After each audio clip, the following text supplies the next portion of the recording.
రూపారాజులను ఎలాగైనా కలవనివ్వకుండా మనమే చేయాలి. రేణుక, నువ్వు చెప్పినట్టుగానే అదే పనిలో ఉండాలి. అప్పుడే ఇక ఇద్దరు కలవకుండా ఉండిపోతారు. ఇక మరోవైపు మాత్రం రాజుతో ఈరోజు మాట్లాడాలి, రాజుతో ఖచ్చితంగా మాట్లాడి తీరాలి అనే విధంగా రూప అనుకుంటూ ఉంటుంది. అదే సమయానికి గౌతమ్ వస్తాడు. ఏంటి రూప, ఏం చేస్తున్నావు? నేనేం చేస్తున్నానో నీకు అర్థం కావట్లేదా? నువ్వు చేసిన దాని గురించి ఇక్కడే కూర్చొని ఆలోచిస్తున్నాను. ఏంటి రూపా, ఏ విషయం గురించి ఆలోచిస్తున్నావు? ఏంటా ఇదంతా? ఆ రేణుక చేత నువ్వే కదా చేయించావు. ఆల్రెడీ నువ్వే చేయించావన్న విషయం రాజుకి తెలిసిపోయింది. అవునా రూపా? అయ్యో, తెలిసిపోయిందా? అయ్యో, నాకు చాలా భయంగా ఉంది రూపా. అంతా తెలిసిపోయిందా రాజుకి? ఏంటి, నేను ఈ విధంగా భయపడతానని అనుకుంటున్నావా రూపా? నేను భయపడే వాడిని కాదు. I don't care. సరేలే, ఇప్పుడు ఇవన్నీ పక్కకు పెట్టు. ఇదిగో ఈ ఫైల్ తీసుకొని వచ్చాను. ఇందులో డిజైన్స్ ఉన్నాయి. ఎలా ఈ డిజైన్స్కి ఎలాంటి కలర్ వాడాలి, ఎలాంటి డ్రెస్సింగ్ ఉండాలి, ఎలాంటి స్టైల్ ఉండాలో నువ్వే చేసి ఇవ్వాలి. లేదు, నాకు చాలా వర్క్ ఉంది. రాజు సార్ నాకు వర్క్ చెప్పారు. అంతలో రేణుక వస్తుంది. ఈ కంపెనీలో ఇద్దరు పార్ట్నర్స్ కాబట్టి ఇద్దరు చెప్పిన మాటని నువ్వు వినాలి. లేదంటే ఈ జాబ్ నుండి నిన్ను తీసేయటం జరుగుతుంది. కాబట్టి గౌతమ్ సార్ చెప్పింది కూడా నువ్వు చేసి తీరాల్సిందే అని అనగానే రూప అలానే చూస్తూ ఉంటుంది. అంతలో రాజు వస్తారు. ఏంటి, అమ్మాయి గారి దగ్గర గౌతమ్ రేణుక ఉన్నారేంటి, ఏం మాట్లాడుతున్నారు అమ్మాయి గారితో అని మనసులో అనుకుంటూ వెంటనే రాజు వెళ్ళి రూప, కమ్ టు మై క్యాబిన్ అనే విధంగా అంటూ వెళ్తూ ఉండగా, ఒక్క నిమిషం, నేను ఆల్రెడీ నీకు వర్క్ చెప్పాను. ఆ వర్క్ ఫినిష్ చేశాకే నువ్వు రాజు దగ్గరికి వెళ్ళాలి. అర్థమవుతుందా? లేదు, ఇలా వెళ్ళి అలా వచ్చేస్తాను. నా వర్క్ కంప్లీట్ అయ్యాకే నేను రూపను పంపించేస్తాను. నీ క్యాబిన్కి నువ్వు వెళ్ళు రాజు అని గౌతమ్ అనగానే ఏం చేయాలో అర్థం కాక కోపంగా అక్కడి నుండి రాజు వెళ్తూ ఉంటాడు. ఏంటి, రాజు నాతో ఏదో చెప్పాలని అనుకుంటున్నారు. ఏం చెప్పాలని అనుకుంటున్నాడు? ఎలాగైనా సరే క్యాబిన్కి వెళ్ళాలి. గౌతమ్ సార్, నేను ఇప్పుడే వస్తాను. ఒక 2 మినిట్స్లో రాజు సార్ దగ్గరికి వెళ్ళి వస్తాను. లేదు, అలా పంపించను. నువ్వు నా వర్క్ మొత్తం కంప్లీట్ అయ్యాకే నేను నిన్ను పంపించేస్తాను అని అనగానే వెంటనే వర్క్ చేసుకుంటూ ఉంటే అమ్మాయి గారిని చాలా ఇబ్బంది పెడుతున్నారు. కానీ అమ్మాయి గారికి రేపు జరిగే ఎంగేజ్మెంట్ గురించి చెప్పాలి, ఎలాగైనా చెప్పాలి. అందుకే అమ్మాయి గారు నేను ఇక్కడికి వచ్చాను అని మనసులో రాజు అనుకుంటూ ఉంటాడు. ఇక మరోవైపు అలాగే ఎవరికేం కావాలో అందరూ తీసుకోండి. రాజేమో ఆఫీస్కి పోయాడు. నాయన, ఎన్నెన్నో తీసుకోవాలి. ఆయన ఏం తీసుకోవాలమ్మా, ఏం తీసుకోవాలని అంటున్నావేంటి? దానిలో రింగులు తీసుకోవాలి, డ్రెస్ తీసుకోవాలి, ఇంకా చాలా ఉంది. అవునత్త, మేము కూడా తీసుకోవచ్చా? నువ్వు కూడా తీసుకోవాలడు.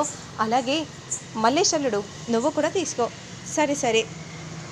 అవునే, అసలు నువ్వు ఏం చేస్తున్నావో నీకైనా అర్థమవుతుందా? ఏంటంటే అట్లా మాట్లాడుతున్నారేంటి? మరి ఇలా మాట్లాడకుండా ఎట్లా మాట్లాడాలి? అసలు దీన్ని పెళ్ళంటారా, దీన్ని ఎంగేజ్మెంట్ అంటారా? ఏంటండి అట్లా వాగుతున్నారు? మరి ఇంకెట్లా వాగమంటావు? పద్ధతి ప్రకారం పెళ్లి చూపులు ఎవరింటి దగ్గర జరగాలి? అమ్మాయి గారి ఇంట్లో. కానీ అలా జరగట్లేదు. అబ్బాయి ఇంట్లో జరిగింది, అంటే మన ఇంట్లో. ఇక పెళ్ళి అయిన తర్వాతే ఏ కోడలైనా ఇంట్లో అడుగు పెడుతుంది. కానీ ఆ శ్వేత మాత్రం ముందే అడుగు పెట్టింది. ఇక ఇప్పుడు ఎంగేజ్మెంట్ కూడా ఇక్కడే అని అంటున్నావు. ఎంగేజ్మెంట్ ఎక్కడైనా అమ్మాయి తరపున వాళ్ళ ఇంట్లోనే జరుగుతుంది. ఏంటో ముత్యాలో, అంత రివర్స్గా జరుగుతుంది. అసలు ఇది జరుగుతుందో లేదో అని అనిపిస్తుంది. ఎందుకంటే పద్ధతి సరిగా లేదని అంటున్నాను. ఏం కాదండి, నేను పద్ధతులను నేను చూసుకుంటానులే అనే విధంగా ముత్యాలు చెప్తూ ఉంటుంది. ముందు ఈ విషయం రేణుకతో మాట్లాడాలి. ఆఫీస్లో రాజు రూపలు మాట్లాడడానికి వీల్లేదు. రేణుక హెల్ప్ చేసుకుంటే మంచిది అని అంటూ వెంటనే ముత్యాలు రేణుకకు ఫోన్ చేస్తుంది. చెప్పత్తా, నువ్వు ఎలాగైనా సరే మా నాయనని ఆ రూపని కలవకుండా నువ్వే చేయాలి, అదే పనిలో ఉండాలి. సరే అత్త, కలవనివ్వకుండా నేను చేస్తున్నానత్త, నువ్వేం కంగారు పడకత్త అనే విధంగా అంటూ ఉంటే, సరే రేపు ఎంగేజ్మెంట్ కదా, అందుకే ఎలాంటి ఆటంకాలు ఉండకూడదని చెప్తున్నాను. అప్పుడు మనసులో మాత్రం రేణుక, ఇక్కడ ఆఫీస్లో ఎవరిని మాట్లాడనివ్వను, అలాగే ఆ ఎంగేజ్మెంట్ కూడా జరగనివ్వనత్తా అని మనసులో అనుకుంటూ ఉంటే, సరే అమ్మ రేణుక, ఉంటాను మరి. ఆఫీస్లో ఏదైనా వర్క్స్ ఉంటే మాత్రం అన్నీ నువ్వే దగ్గరుండి చూసుకో అని అంటూ ముత్యాలు కాల్ని కట్ చేస్తుంది.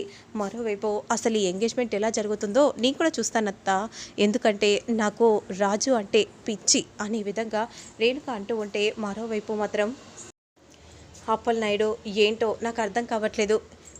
ఏం కాదండి, మీరేం కంగారు పడకండి, సరే షాపింగ్కి వెళ్దాం పదండి అని అంటూ అందరూ వెళ్తూ ఉంటే, ఆ దేవుడిని నేను ఒకటి వేడుకుంటున్నాను, అమ్మాయి గారిని నా రాజును ఇద్దరిని ఒకటి చేయి, ఏదో ఒక కారణం చేత ఎప్పుడు దూరం అవుతున్నారు, ఇద్దరిని దగ్గర చెయ్యని దేవుణ్ణి వేడుకుంటూ ఉంటే, మరోవైపు మాత్రం ఇదిగో వర్క్ కంప్లీట్ చేశాను అని అంటూ వెంటనే రూపాలు ఇచ్చి వెళ్తూ ఉంటే, ఆగు రూప, ఇంకేంటి వర్క్ కంప్లీట్ చేశాను, నన్ను ఆపకండి అని అంటూ వెంటనే అక్కడి నుండి వెళ్తూ ఉంటుంది.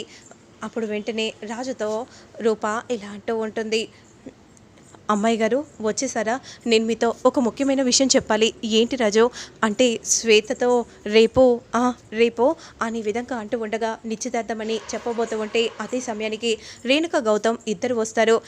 ఏంటి రేణుక, లోపలికి వచ్చే ముందు కాలింగ్ కొట్టాలని తెలియదా అంటే, రాజు అది ఎన్జిఓతో మీటింగ్ అని ఉందని తెలుసు కదా, సూర్యప్రతాప్ గారే కండక్ట్ చేయబోతున్నారు కదా, ఆ డేట్ ఎప్పుడు ఇస్తావా అని వచ్చాను.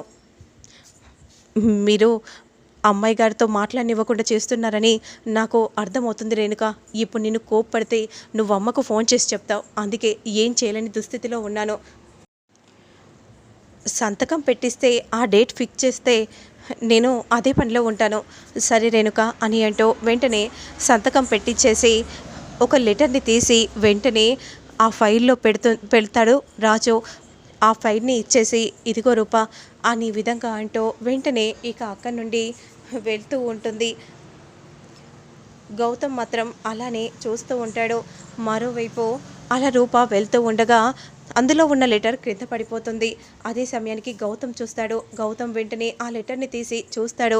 అమ్మాయి గారు, రేపు నాకు శ్వేతకు నిశ్చితార్థం జరుగుతుంది, కానీ ఈ నిశ్చితార్థం నాకు ఇష్టం లేదు అమ్మాయి గారు అనే విధంగా అంటూ ఉంటే, ఈ లేఖను పంపించావా లెటర్ని, కానీ నేనుండగా చేరనివ్వను కదా, అసలు రాజేంటి నాకు ఏదో చెప్పాలని అనుకుంటున్నాడు, ఆ ఫైల్ని చూడమని చెప్పాడు, ఈ ఫైల్లో కూడా ఏం లేదు, ఏమై ఉంటుంది అని రూప మనసులో అనుకుంటూ ఉండగా అదే సమయానికి అందరూ ఆఫీస్ నుండి వెళ్తూ ఉంటే మరోవైపు గౌతమ్ వెళ్ళి, ఏంటి రాజు ఏం చేస్తున్నావు? అప్పుడు రాజు మాత్రం మనసులో, ఈరోజు ఇక్కడ అమ్మాయి గారితో మాట్లాడడం వీలు పడలేదు, ఎలాగైనా సరే నేను బయట అమ్మాయి గారితో మాట్లాడాలి అని అనుకుంటూ ఉండగా, ఏంటి ఎందుకు వచ్చావు, ఇక్కడ నుండి వెళ్ళిపో. అదేం లేదు రాజు, నీతో డిస్కషన్ చేయాలి, కంపెనీ డిస్కషన్, అందుకే వచ్చాను. కంపెనీ డిస్కషన్ అంటే ఇద్దరం చేసుకోవాలి కదా అనే విధంగా అంటూ ఉంటే, అయినా నీతో ఏంటి నాతో ఏంటి అంటే, ఎలా బాస్, ఈ కంపెనీకి మనమిద్దరం బాసెస్ కదా, కాబట్టి నేను చెప్పింది నువ్వు వినాలి, నువ్వు చెప్పింది నేను వినాలి. ఇక రూప మాత్రం క్యాబిన్ బయటే ఎదురు చూస్తూ ఉంటుంది రాజు కోసం.